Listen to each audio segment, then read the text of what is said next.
En quelques mois, Lucas Pouille est devenu un joueur redouté sur le circuit mondial, comme l'Espagnol Rafael Nadal, numéro 5, battu en 5-7, 6-1, 2-6, 6-4, 3-6, 7-6, 8-6, a pu le constater dimanche en huitième de finale de l'US Open.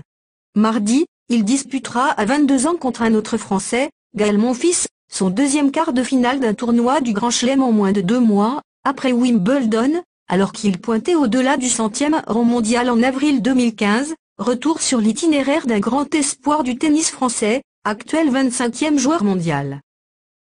Ses débuts. Le numéro 4 français est né à Grande-Synthe, Nord, d'un père français et d'une mère finlandaise.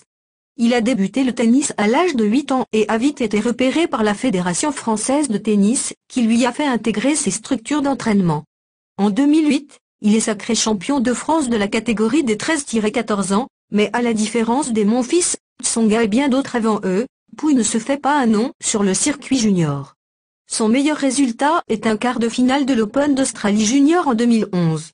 Il commence alors à travailler avec Emmanuel Planck. Il identifie rapidement la talent et plus encore la force de caractère de son élève.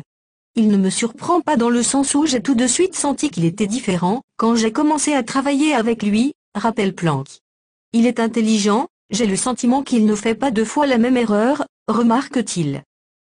Son arrivée sur le circuit. Il faudra attendre la fin de l'année 2014 pour que Pouille se fasse remarquer. De retour d'une blessure à un poignet, il atteint les huitièmes de finale du Masters 1000 de Paris-Bercy où il chute face à son idole, le Suisse Roger Federer, 6-4,6-4. À la demande de Planck, Yannick Noah, dernier Français à avoir remporté un titre du Grand Chelem, en 1983 à Roland-Garros, le prend sous son aile, avec le titre officieux de conseiller. Manu, Planck m'a appelé un jour en disant plus viens le voir, ça me ferait plaisir que tu viennes le voir de temps en temps plus. Mais je n'ai rien à voir dans cette victoire contre Nadal, s'empresse de faire remarquer le capitaine de l'équipe de France de Coupe Davis.